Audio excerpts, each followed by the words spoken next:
Wild love. രചന Jasmine. അവതരണം സാലിം കരുളായി. ദേവിയോടെന്തോ പറഞ്ഞുകൊണ്ട് നടന്നു വരുവാണ് ഈശ. റോണിക്കും ദേവിക്കും നടുവിലാണ് വരുന്നത്. രുദ്രൻ അവളുടെ മുഖത്തേക്ക് തന്നെ നോക്കി. മുഖത്ത് വേർപ്പ് പൊടിഞ്ഞിട്ടുണ്ട്. മുടിയിടകൾ മുന്നിലേക്ക് വീണ് കിടക്കുന്നുണ്ട്. നല്ല ഭംഗിയിൽ ഉടുത്തിരിക്കുന്ന ആ സാരിയിൽ അവളൊരു ദേവതയെ പോലെ അവനക്ക് തോന്നിച്ചു. കാലുകൾ അവൾക്ക് അടുത്തേക്ക് അവൻ അറിയാതെ ചലിച്ചു.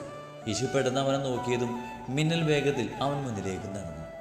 ലിഫ്റ്റിലേക്ക് കയറുമ്പോൾ അവൻ കണ്ണുകൾ മുറുകിയടച്ചു.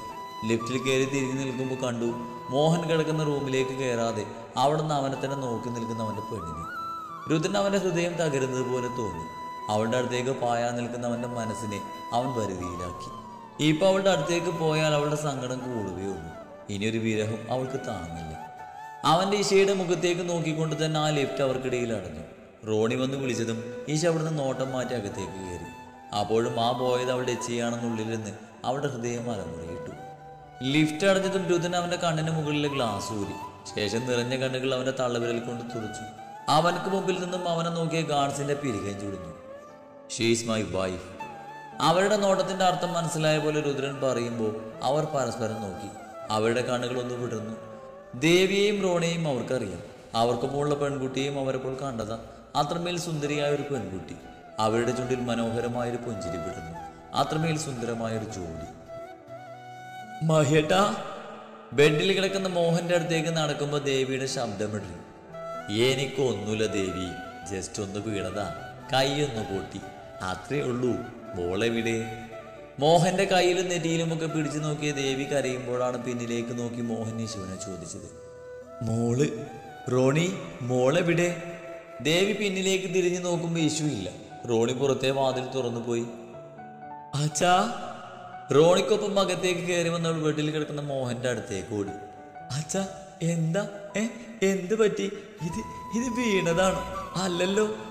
മോഹന്റെ ശരീരത്തിൽ തൊട്ടും തലോടിയും കരഞ്ഞുകൊണ്ട് പറയുന്ന ആ മകളെ മോഹൻ ചിരിയോടെ നോക്കുമ്പോൾ ഫിലിപ്പ് ആ മകളെ വാത്സല്യത്തോടെ നോക്കി. ആദം അതൊന്നും ശ്രദ്ധിക്കാതെ കയ്യിലുള്ള ഫോണിൽ എന്തോ നോക്കുമായിരുന്നു.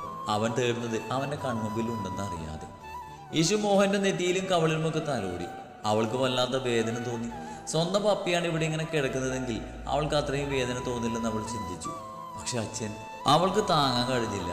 ഒന്നും മിണ്ടാതെ ബെഡിൽ ചാരിയിരിക്കുന്ന മോഹന്റെ നെഞ്ചിലേക്ക് പതിയൊന്ന് ചാരിയപ്പോൾ കുഞ്ഞാ. മോഹന്റെ നെഞ്ചിൽ കിടന്ന് വിതുമ്പുന്ന അവളുടെ തലമുടിയിൽ ദേവി സ്നേഹത്തോടെ തലോടി. എന്തോ ഈശ്വാന്ന മരുമകളോട്, അല്ല ആ മകളോട് അച്ഛനും അമ്മക്കും വല്ലാത്തൊരു ഇഷ്ടം തോന്നി. അച്ഛൻക്ക് ഒന്നുമില്ലടാ, ദേ ഈ കാണുന്നതൊക്കെ ഉള്ളൂ, അതൊക്കെ വേഗം മാറും. അവളുടെ നെറ്റിയിൽ ചുംബിച്ചുകൊണ്ട് മോഹൻ പറയുമ്പോൾ ഈശു തലയുയർത്തി മോഹനെ ഒന്ന് നോക്കി. അവളുടെ നോട്ടം കടന്നും മോഹൻ കണ്ണെന്ന് ചിമ്മി കാണിച്ചു. ഈശു മോഹന്റെ നെഞ്ചിൽ നിന്നും മറന്നു മാറി. ഞങ്ങൾ ദേവീക്ഷേത്രത്തിൽ പോയി വരുന്ന വഴിയാ. മഹിയേട്ടനെ വിളിച്ചപ്പോൾ കിട്ടിയില്ല, അതാ ഡ്രൈവർക്ക് വിളിച്ചത്. അങ്ങനെ കാര്യങ്ങൾ അറിഞ്ഞത്. നിങ്ങൾക്കൊന്നൊരു വാക്ക് പറയാൻ തോന്നിയില്ലേ? മോഹന്റെയും റോണയുടെയും മുഖത്തേക്ക് നോക്കി സങ്കടത്തോടെ ദേവി പറയുമ്പോൾ റോണി ദേവിയെ ചേർത്ത് പിടിച്ചു. പെട്ടെന്ന് പറഞ്ഞ് നിങ്ങളെ കൂടി പേടിപ്പിക്കേണ്ടത് കരുതിയിട്ടാ, അല്ലാതെ വേറെ ഒന്നുമല്ല. റോണി പറയുമ്പോൾ ദേവി ഒന്ന് തലകുലുക്കി നിറഞ്ഞ കണ്ണുകളൊന്ന് തുടച്ചു. ചെറുതാണെങ്കിലും വലുതാണെങ്കിലും ആ കിടപ്പ് കാണുമ്പോൾ വല്ലാത്ത സങ്കടം. എന്നാ ഞങ്ങൾ ഇറങ്ങട്ടെ? പെട്ടെന്ന് ഫിലിപ്പിന്റെ ശബ്ദം കേട്ടത് ദേവിയും യേശുവും ഒരുപോലെ നോക്കി. അവരെപ്പോഴാണ് സെറ്റിയിലിരിക്കുന്ന ഫിലിപ്പിനെയും ഫോണിൽ നോക്കിയിരിക്കുന്ന ആദിയെയും കണ്ടത്. ആ ദേവി, ഇവരാ എന്നെ ഇവിടെ എത്തിച്ചത്. ഈ നേരം വരെ എൻ്റെ കൂടെ ഉണ്ടായിരുന്നു. AD ഗ്രൂപ്പ്സിന്റെ ഓണേഴ്സാണ്. ആദ്യം ദേവിയെ നോക്കിയും പിന്നെ യേശുവിനെ നോക്കിയുമാണ് മോഹൻ അത് പറഞ്ഞത്. നാളെ മുതൽ ഇവർക്കൊപ്പമാണ് അവളുടെ ജോലി എന്നത് മോഹൻ യേശുവിനെ അറിയിച്ചതാണ്. ദേവിയും യേശുവും ഫിലിപ്പിന് നേരെ കൈകൂപ്പി. ഫിലിപ്പ് ഒന്ന് ചിരിച്ചു. എന്നാ ഇനി നിൽക്കുന്നില്ല. ആരെങ്കിലും വേണ്ടപ്പെട്ടവർ വന്നിട്ടേ പോകുമെന്ന് ഉറപ്പിച്ച് നിൽക്കുമായിരുന്നു. ഇപ്പൊ എല്ലാവരും വന്ന സ്ഥിതിക്ക് ഞങ്ങൾ ഇറങ്ങട്ടെ? ശരി ഫിലിപ്പ്, പോയി വരൂ. രുദ്രൻ വന്നതിന് ശേഷം അവൻ്റെ ഒഴിവ് ദിവസം നോക്കി നമുക്ക് ഡീലിനെ കുറിച്ച് കൂടുതൽ സംസാരിക്കാം. പിന്നെ ഇവരെ പരിചയപ്പെട്ടില്ലല്ലോ. ഇതെൻ്റെ ഭാര്യ ദേവിക, ഇതെൻ്റെ മകൾ യേശുവ. ദേവിയെ നോക്കിയും മോഹൻ്റെ അടുത്ത് നിൽക്കുന്ന യേശുവിനെ ചേർത്ത് നിർത്തിയുമാണ് മോഹൻ അത് പറഞ്ഞത്. ഈശ്വ. മോഹൻ പറഞ്ഞതിൽ ആ വാക്ക് മാത്രം കേട്ടു ആദം. ഫിലിപ്പ് മോഹൻ പറഞ്ഞ ആ പേരിലൊന്ന് ഞെട്ടി. ആ ഞെട്ടലോടെ തന്നെ ആദത്തെ നോക്കി. അവൻ്റെ നോട്ടം മുന്നിൽ മോഹനോട് ചേർന്നിരിക്കുന്ന പെൺകുട്ടിയിലാണ്. മനോഹരമായൊരു സെറ്റ് താരി എടുത്ത് കരഞ്ഞു കലങ്ങിയ കണ്ണുകളുമായിരിക്കുന്ന ഒരു പെൺകുട്ടി. അവളുടെ ചുണ്ടുകൾ അപ്പോഴും വിതുമ്പുന്നുണ്ട്. നോട്ടം മോഹന്റെ കയ്യിലേക്കും നെറ്റിയിലുമൊക്കെയാണ്. ഇടയ്ക്കിടയ്ക്ക് അതിൽ തഴുകുന്നുണ്ട്. എന്തോ അവളുടെ മുഖത്തേക്ക് തന്നെ നോക്കിയിരുന്ന ആദത്തിന്റെ കണ്ണുകൾ വിടുന്നു. എന്തിനോ വേണ്ടി അവന്റെ ഹൃദയം അലമുറയിട്ടു. എത്രയോ ദിവസങ്ങളായി അവൻ അലഞ്ഞു നടക്കുന്ന നിധിയാണ് അവനക്ക് മുന്നിൽ നിൽക്കുന്നതെന്ന് ആരോ ഉള്ളിലിരുന്ന് പറയും പോലെ. ആദിയുടെ കണ്ണുകൾ അവളുടെ കഴുത്തിലേക്ക് പോയി. രക്തമൊലിച്ച് കണ്ണുകൾ അടഞ്ഞു പോകുമ്പോൾ കണ്ടത് അവളുടെ കഴുത്തിൽ നെഞ്ചിലായി കിടക്കുന്ന കുരിശുമാലയിലാണ്. ആദത്തിന്റെ കണ്ണുകൾ അവളുടെ കഴുത്തിലേക്ക് തന്നെ പോയി. അവളുടെ നെഞ്ചിൽ പറ്റിച്ചേർന്ന് കിടക്കുന്ന ആ കുരിശുമാല അവളുടെ കഴുത്തിൽ കിടക്കുന്നത് കണ്ടതും ആദത്തിന്റെ കണ്ണുകൾ വിടർന്നു. അവൻ തേടിക്കൊണ്ടിരുന്നവൾ തന്നെയാണ് മുന്നിലിരിക്കുന്നതെന്ന് അവൻക്ക് ബോധ്യമായി.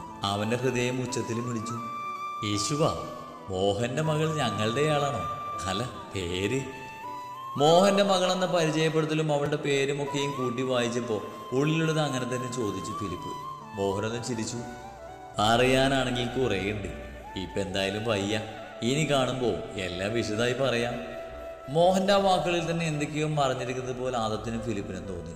പക്ഷേ ആ സാഹചര്യത്തിൽ ഒന്നും ചോദിക്കുന്നത് ശരിയല്ലാത്തത് കൊണ്ട് തന്നെ അവൻ്റെ ഉള്ളിലുള്ള ചിന്തകളെ തടഞ്ഞു നിർത്തിക്കൊണ്ടവൻ സെറ്റിയിൽ നിന്ന് എഴുന്നേറ്റു. ശരി, ഇറങ്ങട്ടെ. മോഹൻ, ആരോഗ്യം ശ്രദ്ധിക്ക്. എന്തുണ്ടെങ്കിലും വിളിക്കണം. ഒരു വിളിക്കപ്പുറത്ത് ഞങ്ങളുണ്ടാകും. മോഹന്റെ കയ്യിൽ കൈ ചേർത്തുകൊണ്ട് ഫിലിപ്പ് പറയുമ്പോൾ നിറഞ്ഞൊരു ചിരി തിരിച്ച് മറുപടിയായി കൊടുത്തു. ആദവും മോഹന് കൈ കൊടുത്തു. മോഹന്റെ അടുത്തേക്ക് വന്ന് കൈ കൊടുക്കുമ്പോൾ ഇഷ്ടപ്പെട്ട ആ പ്രത്യേക തരം ഗന്ധം കിട്ടുന്നുണ്ടോന്ന് അറിയാൻ അവൻ അവന്റെ ശ്വാസം ഒന്ന് ആഞ്ഞു വലിച്ചു. ആദത്തിന്റെ ചുണ്ടുകൾ ആ ഗന്ധം അറിഞ്ഞ പോലെ വിടർന്നു. അതുവരെ പുകമറ പോലെ തെളിഞ്ഞ അവന്റെ മനസ്സിലെ മുഖത്തിന് ഭംഗിയുള്ള ഐശ്വര്യമുള്ളൊരു മുഖം വന്നു ചേർന്നത് അവൻ സന്തോഷത്തോടെ സമാധാനത്തോടെ തിരിച്ചറിഞ്ഞു. മോഹന്റെ കയ്യിൽ നിന്ന് കൈകൾ വേർപെടുത്തി ആദം മോഹന്റെ അടുത്തിരിക്കുന്ന യേശുവിന്റെ മുഖത്തേക്ക് നോക്കി. അവൾ ആദത്തെ തന്നെ നോക്കിയിരിക്കുവാണ്. എവിടെയോ കണ്ടുമറന്ന ആ മുഖം അവൾ അവളുടെ ഓർമ്മകളിൽ തിരയുവാണ്. യേശുവിന്റെ നോട്ടം കണ്ടത് മാതമൊന്ന് ചിരിച്ചു കൊടുത്തു. യേശു തിരിച്ചും അതുപോലെ മനോഹരമായ ചിരി മടക്കി നൽകി. ആദ്യ വിടർന്ന കണ്ണുകളോടെ അവളുടെ ആ വിടർന്ന ചുണ്ടിലെ മനോഹരമായ ചിരിയിലേക്ക് നോക്കി നിന്നു. സർവവും ആ ഒരൊറ്റ ചിരിയിൽ ഒതുങ്ങിയ പോലെ തോന്നിയവൻക്ക് കണ്ണെടുക്കാൻ തോന്നുന്നില്ല. മറ്റുള്ളവർ കാണുമെന്ന് അവൻ്റെ മനസ്സും ബുദ്ധിയും പറയുമ്പോൾ അവൻ്റെ കണ്ണുകൾ ആ പറഞ്ഞത് കേൾക്കാതെ അവളുടെ മുഖത്തേക്ക് തന്നെ നോക്കി നിന്നു. ആദത്തിന്റെ നോട്ടം കണ്ട മോഹൻ യേശുവിൻ്റെ മുഖത്തേക്ക് നോക്കി. അവൻ്റെ സ്വയം മറന്നുള്ള നോട്ടത്തിൽ അവളൊന്ന് ഭയന്നിട്ടുണ്ട്. ഒരു പേടി അവളെ പൊതിഞ്ഞു. മോഹൻ യേശുവിൻ്റെ കയ്യിൽ പിടിച്ചു. അതവൾ അറിഞ്ഞിട്ടും മോഹൻ കിടന്ന ബെഡിൽ നിന്ന് എഴുന്നേറ്റു. ആ നിമിഷമാണ് ആദത്തിന് അവൾ സ്വയം മറന്ന് അവളെ നോക്കി നിൽക്കുവായിരുന്നു എന്ന് മനസ്സിലായത്. അവളുടെ കണ്ണിലെ പേടി കണ്ടതും ആദം പിന്നെ ആരോടൊന്നും മിണ്ടാതെ പുറത്തേക്ക് ഇറങ്ങി. ഫിലിപ്പ് അവനെ തന്നെ നോക്കി നിൽക്കുന്ന എല്ലാവരെയും നോക്കിക്കൊണ്ട് അവൻക്ക് പിന്നാലെ നടന്നു. ഏട്ടന് പണിയാവോ? അവർ പോയതും റോൺ ഒരു തമാശ രൂപത്തിൽ അത് പറയുമ്പോൾ എല്ലാവരും വെറുതെ ഒന്ന് ചിരിച്ചു. പക്ഷേ മോഹൻക്ക് ചിരിക്കാനായില്ല. കാരണം ആദത്തിന്റെ ആ തീക്ഷ്ണതയേറിയ നോട്ടം അത്രയും മടുത്ത് കിടന്ന മോഹൻ കണ്ടതാണ്. എന്തോ ഒരു ഭയം അദ്ദേഹത്തിൻ്റെ ഉള്ളിലും നിറഞ്ഞു. ആ ഭയത്തോടെ യേശുവിനെ നോക്കുമ്പോൾ ഫോണിൽ നോക്കി നിൽക്കുവാണ്. നേരത്തെ അവളുടെ കണ്ണിൽ കണ്ട ഭയമോ മുഖത്തെ വെപ്പളമോ ഇല്ല, ചിരിയാണ്. അവളുടെ ചുണ്ടിലും കണ്ണിലുമെല്ലാം ആ പാൽപുഞ്ചിരി നിറഞ്ഞു നിൽക്കുന്നുണ്ട്. അതിൽ നിന്ന് തന്നെ ഫോണിൽ ഇരുത്തിനാണെന്ന് മോഹന് മനസ്സിലായി. യേശു വീട്ടിൽ നിന്ന് ഇറങ്ങുമ്പോൾ അയച്ച മെസ്സേജിന് റീപ്ലൈ കൊടുക്കുവാണ് രുദ്രൻ. അവൻ ചോദിക്കുന്ന ഓരോ ചോദ്യത്തിനും അവൾ മറുപടി അയച്ചു. മുൻപ് അവൾക്ക് രുദ്രന്റെ സാമീപ്യം തോന്നിയത് അവളുടെ ഒരു തോന്നൽ മാത്രമായി അവൾ മായച്ചു കളഞ്ഞു. മോഹൻ അന്ന് തന്നെ ഡിസ്ചാർജ് ആക്കി. അവരെല്ലാം മാൻഷനിലേക്ക് വരുമ്പോഴാണ് കണ്ണൻ എവിടെയോ പോയി വരുന്നത്. ബൈക്ക് നിർത്തി കണ്ണൻ കാറിൽ നിന്ന് ഇറങ്ങുന്നവരുടെ അടുത്തേക്ക് പോയി. മുന്നിൽ നിന്ന് റോണിയും ഇറങ്ങി. ബൈക്കിൽ നിന്നും ആദ്യം ദേവി ഇറങ്ങി പതിയെ മോഹന്റെ കൈ പിടിച്ചിറക്കി. അതിനുശേഷം വിഷുവും ഇറങ്ങി. അവരെയെല്ലാം കണ്ടതും കണ്ണന്റെ മുഖം വീർത്തു. നിങ്ങളെല്ലാവരും കൂടി എവിടെ പോയതാ? എന്നെ കൂടെ നിങ്ങൾക്ക് എവിടെ പോയതാ? മുഖം കടുപ്പിച്ചുകൊണ്ട് കണ്ണൻ പറയുമ്പോൾ മോഹനും ദേവിയും അവനെ ഒന്ന് പുജിച്ചുകൊണ്ട് അകത്തേക്ക് നടന്നു. ഈശു എന്തോ പറയാൻ വന്നതും റോണി അവളുടെ ഷോൾഡറിൽ കൈയിട്ട് അവനോട് ചേർത്ത് നിർത്തി. ഞങ്ങളെല്ലാവരും കൂടി ഒരു ഔട്ടിങ്ങിന് പോയതാ, നിന്നെ വിളിക്കാൻ മറന്നു. രാവിലെ എല്ലാവരും എന്നെ ഇറങ്ങുമ്പോഴാ അച്ഛനൊരാഗ്രഹം, പുറത്തേക്കൊന്ന് പോയാലോ എന്ന്. അതിന് അച്ഛനിവിടെ ഉണ്ടായിരുന്നല്ലോ, പിന്നെ എപ്പോൾ വന്നു? റോണി പറയുമ്പോൾ കണ്ണൻ യേശുവിനെ ഒന്ന് അമർത്തി നോക്കിക്കൊണ്ട് റോണിയോട് ചോദിച്ചു. ഇടത്തേക്കും എന്നെ ഓർമ്മ വന്നില്ലേ എന്നായിരുന്നു അവൻ്റെ നോട്ടത്തിൻ്റെ അർത്ഥം. ഈശു ഒന്നും മിണ്ടാതെ അവർക്ക് 3 പേർക്കും ഇടയിൽ കുടുങ്ങി. അച്ഛനൊക്കെ ഇന്നലെ രാത്രി എത്തി. നീ ഒന്നും അറിയാതെ ഞങ്ങളുടെ കുഴപ്പമില്ലല്ലോ. പിന്നെ ആകെയുള്ളൊരു സങ്കടം, ഞങ്ങൾ പോകുമ്പോഴോ പോയിട്ട് ഈ നിമിഷം നിന്നെ കാണുന്നവരെ നിന്നെക്കുറിച്ചൊരു ഓർമ്മ വന്നില്ല. പാവം നീയല്ലേ. റോൺ അവൻ്റെ കവളിൽ തലോടിക്കൊണ്ട് അകത്തേക്ക് നടന്നു. റോണി യേശുവിനെ ചേർത്ത് പിടിച്ചുകൊണ്ട് അകത്തേക്ക് നടന്നു. കൺമുഖം കുറിപ്പിച്ച് പിന്നാലെ. അങ്ങനെ തന്നെ വേണം, എന്നെ കൂടെ പോയിട്ടല്ലേ, ദൈവകോപാണ്. അകത്തേക്ക് കയറിയതും സെറ്റിയിലിരിക്കുന്ന മോഹൻ അടിപൊളി നോക്കിക്കൊണ്ട് കണ്ണൻ പറഞ്ഞു. എന്താ ദൈവകോപോ? നിനക്കോ? നീ എന്തൊക്കെയാ പറയണേ കണ്ണാ? ദേവി മോഹന്റെ അടുത്തിരുന്ന് കൊണ്ട് ചോദിക്കുമ്പോൾ കണ്ണൻ ദേഷ്യത്തിൽ അവരെ നോക്കി സെറ്റിയിലിരുന്നു. നിങ്ങളൊക്കെ എന്നെ കൂടാതെ പുറത്തു പോയില്ലേ? അതിന് ദൈവം ശിക്ഷിച്ചതാ. എന്നെ നിങ്ങൾക്ക് വിലയില്ലാത്ത പോലെയല്ല, ദൈവത്തിന് എന്നെ നല്ല വിലയാണ്. കണ്ണൻ പറയുമ്പോൾ ദേവിയും മോഹനും ഒന്നും മനസ്സിലാവാതെ അവനെ നോക്കി. ദേവി ഒന്ന് ആഞ്ഞു ശ്വാസം വലിച്ചു വിട്ട ശേഷം എല്ലാം പറഞ്ഞു. കണ്ണൻ റോണിയും ഒന്ന് കടുപ്പിച്ച് നോക്കി. അവരാണെങ്കിൽ കണ്ണൻ നോക്കി കഷ്ടമെന്ന് വെച്ചു. നീ ഇത്രയ്ക്ക് പൊട്ടനാണ് നീ നിമിഷം വരെ ഞങ്ങൾ തിരിച്ചറിഞ്ഞില്ല. സാരല്ല, എല്ലാ സമയമാകുമ്പോഴെല്ലാം അറിയാം. എന്നാലും നീ. അതും പറഞ്ഞുകൊണ്ട് അവനെ നോക്കി കളിയാക്കി ചിരിച്ചുകൊണ്ട് റോണു റൂമിലേക്ക് കയറി. അവനക്ക് പിന്നാലെ തന്നെ റോണിയും. എല്ലാവരും ഫ്രഷായി വാ, കഴിച്ചിട്ട് വേഗം കിടക്കാം, നാളെ മോൾക്ക് ജോലിയുള്ളതല്ലേ. മുകളിലേക്ക് കയറി പോകുന്നവരെ നോക്കി ദേവി പറഞ്ഞതും മോഹന്റെ അടുത്ത് ഇരിക്കുന്നവളുടെ നെഞ്ചൊന്ന് പിടഞ്ഞു. എന്തോ അവളുടെ മനസ്സിലേക്ക് വന്നത് ആദത്തിന്റെ മുഖമാണ്, അവന്റെ നോട്ടമാണ്. അവളൊന്നും മിണ്ടാതെ മുകളിലേക്ക് നടന്നു. കണ്ണുകൾ നിറഞ്ഞു. ഒന്ന് ചേർന്ന് നിൽക്കാൻ, ഉള്ളിലെ സങ്കടങ്ങൾ മായ്ച്ചു കളയാൻ നെഞ്ചിലെ ചൂട് പോലും ഇന്നടുത്തില്ലെന്ന് ഓർക്കുന്തോറും അവളുടെ കണ്ണുകൾ നിറഞ്ഞൊഴുകി. ഡോറ് തുറന്ന് അകത്തേക്ക് കയറി ലോക്കാക്കി ഡോറ് ചാരി കുറച്ചു നേരം അങ്ങനെ തന്നെ നിന്നു. രാവിലെ എടുത്ത സാരിയാണ്, അതങ്ങനെ നിന്നുകൊണ്ട് തന്നെ അവളുടെ ശരീരത്തിൽ നിന്ന് മോരി മാറ്റി നിലത്തേക്ക് ഇട്ടു. ശേഷം നിറഞ്ഞ കണ്ണുകൾ അമർത്തി തുടച്ച ശേഷം ബാത്റൂമിൽ കയറി. ഷവറിൽ നിന്നും ഒഴുകിയിറങ്ങുന്ന വെള്ളം ശരീരത്തെ മാത്രമേ തണുപ്പിച്ചുള്ളൂ. അവളുടെ ഉള്ളിൽ പുകയുന്ന അവളുടെ ചിന്തകളെ തണുപ്പിക്കാൻ ആ വെള്ളത്തിനായില്ല. ഒഴുകിയിറങ്ങുന്ന വെള്ളത്തിൽ കുറച്ചു നേരം നിന്ന ശേഷം പുറത്തേക്ക് ഇറങ്ങി. എന്നത്തെയും പോലെ രുദ്രന്റെ ഒരു ഷർട്ട് ഇട്ട ശേഷം ബെഡിലേക്ക് കിടന്നു. കിടന്ന നിമിഷം തന്നെ അവളുടെ ഫോൺ അടിച്ചു. ഒരു നിമിഷം രണ്ടുപേരും ഒന്നും മിണ്ടിയില്ല. മിണ്ടിയാൽ അവളുടെ ഉള്ളിലെ സങ്കടം പുറത്തു വന്നാലെന്ന് കരുതിയാണ് ഈശു മൗനം പാലിച്ചത്. നിറഞ്ഞ കണ്ണുകളെ തുടച്ച് മുകളിലേക്ക് കയറിപ്പോകുന്നവളുടെ മുഖമാണ് രുദ്രന്റെ മനസ്സിൽ. ഇഷ. രുദ്രന്റെ ശബ്ദം അവളുടെ ചെവിയിൽ പതിഞ്ഞ നിമിഷം അവളൊന്ന് തേങ്ങി. ഇച്ച, എനിക്ക് ജോലിക്ക് പോവേണ്ടി ഇച്ച, ഞാൻ അച്ഛൻ്റെ ഒപ്പം നമ്മുടെ കമ്പനി പോവച്ച, എനിക്ക് പേടിയാ. അവളുടെ ശബ്ദം ചിലമ്പിച്ചു. രുദ്രൻ ഒന്നും മിണ്ടിയില്ല. അവൻ അവൾക്കൊപ്പം അവിടെ ഉണ്ടായിരുന്നുവെങ്കിൽ ഒരിക്കലും ഈ വാക്കവൾ പറയില്ലെന്ന് അവൻക്കറിയാം.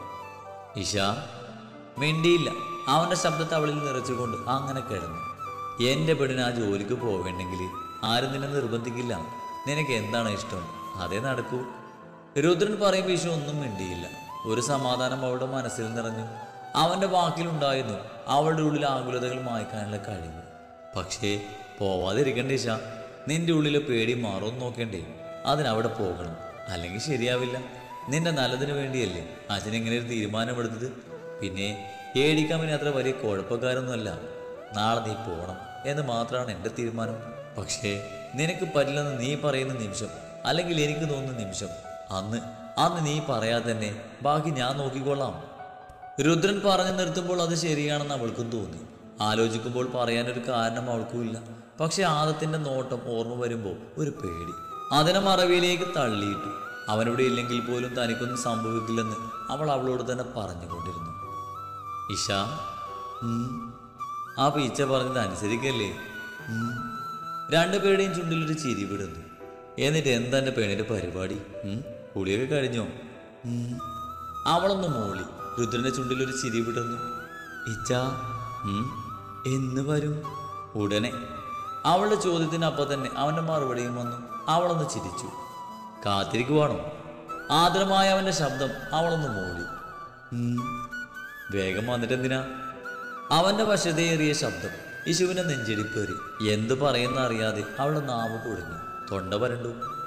ഈശ, പറ, വേഗം വന്നിട്ടെന്തിനാ? സ്നേഹിക്കുവോ എന്നെ? അന്ന് ഞാൻ പറഞ്ഞ പോലെ സ്നേഹിക്കുവോ എന്നെ? അവൻ്റെ ആ വാക്കുകളിൽ അവളുടെ ശരീരം വിറച്ചു. അവളുടെ കണ്ണുകൾ റൂമിൽ അവൻ്റെ ചിത്രത്തിലേക്ക് പോയി. ഗൗരവം തേങ്ങി നിറഞ്ഞ അവൻ്റെ ആ മുഖത്ത് ആ നിമിഷം ഗൗരവമായിരുന്നില്ല, വശതിയായിരുന്നു. അവൻ്റെ ഇശയോടുള്ള പ്രണയമായിരുന്നു. പറ ഈശ, സ്നേഹിക്കുവോ എന്നെ? ഒരുമ എനിക്ക് തന്ന സുഖമുള്ള വേദന പോലുള്ള വേദനകൾ തന്ന് എന്നെ സ്നേഹിക്കുവോ? അവൻ്റെ നിശ്വാസം അവളുടെ ചെവിയിൽ തട്ടുന്നുണ്ടോ എന്ന് പോലും അവൾക്ക് സംശയമായി. ശരീരമാകം വല്ലാത്ത മരവിപ്പ്. മറുപടി പറയാനൊന്നും കഴിയുന്നില്ല. അല്ലെങ്കിലും എന്ത് മറുപടിയാണ് പറയേണ്ടത്? ഈശ, പറ, സ്നേഹിക്കൂ. അങ്ങനൊരു വാക്ക് തന്നാ ഞാൻ വേഗം വരും. ഞാൻ സമ്മത. അവൻ്റെ വാക്കുകൾ. ആ നിമിഷം തന്നെ അവളുടെ മറുപടിയും വന്നു. രുദ്രന്റെ ചുണ്ടിലൊരു ചിരി വിടുന്നു. എന്തിന് സമ്മതം? എന്തിനാണ് പെണ്ണിന് സമ്മതം? അവൻ്റെ വാക്കുകളിലെ കുസൃതി അവൾക്ക് മനസ്സിലായി. അവളുടെ ചുണ്ടിൽ നാണത്തിൽ കളന്നൊരു ചിരി വിടുന്നു. അത് സ്നേഹിക്കാൻ സമ്മത. അത് പറഞ്ഞുകൊണ്ട് അവൾ കണ്ണുകൾ മുറുകെ അടിച്ചു. പിന്നെ ഒന്നും പറയാനോ കേൾക്കാനോ നിൽക്കാതെ ഫോൺ കട്ടാക്കി ബെഡിൽ മുഖം പൂഴ്ത്തി തലയ്ക്ക് മുകളിൽ തലയണി വെച്ച് അമർന്ന് കിടന്നു. അങ്ങകലെ കട്ടായ ഫോണിലേക്ക് നോക്കി അതിൽ തെളിഞ്ഞു കാണുന്നവന്റെ ഷെയ്ഡ് സുന്ദരമായ മുഖത്തിൽ അവൻ അമർത്തി ചുംബിച്ചു.